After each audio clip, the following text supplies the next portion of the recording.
मन्त्री उहाँ नै हो, Harka Sampang the a revolution. अनि म आफूलाई चाहिँ बी रेभोल्युसन भन्छु होइन। प्रधानमन्त्री अहिले हर्क साम्पाङ नै हो, हुनै पर्छ।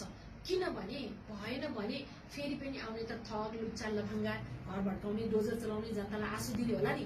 त्यसैले जनतालाई पानी पिलाउने होइन, माटोमा पानी मिसाएर उत्पादन गर्ने एकैजना मात्र सक्षम प्रधानमन्त्री हो हर्क साम्पाङ। बाल्यलाई अगाडि राखेर त्यसो भन्नुको अर्थ के हो त? होइन, अगाडि राखेर भन्दाखेरि एउटा कार्यक्रम थियो। कार्यक्रम भन्ने बित्तिकै आजकल के हुन्छ भने सबैलाई चुनाव लाग्छ हेर्नुहोस् है, फोटो डौरेर आइहाल्छ होइन, बुझी नबुझी आउँछ। अनि उहाँलाई थाहा छैन होला यलम्बरको इतिहास, उहाँले खुद स्ट्याटसमा भन्नुभएको छैन यलम्बरको इतिहास काठमाडौँले बिर्सिँदैन भनेर भन्नुभएको छ। तर उहाँले काठमाडौँको हामी जस्तो नेवा पहिचान बोकेको इतिहास बिर्सिसक्नु भएको छ नि होइन। अनि उहाँले के भन्नुभयो, यलम्बरको इतिहास भनेको के हो भने यलम्बरको इतिहास भनेको हर्क साम्पाङजी उहाँको सन्तति हो नि यलम्बरको होइन र। अनि यलम्बरले राम्रो गरेको भनेर उहाँले पनि भन्नुभयो भनेपछि अब हो राम्रो मान्छे, त्यसमा पनि विशिष्ट मान्छे, बेस्ट आउट अफ बेस्ट होइन। अब चाहिँ प्रधानमन्त्री बन्यो भने हर्क साम्पाङ।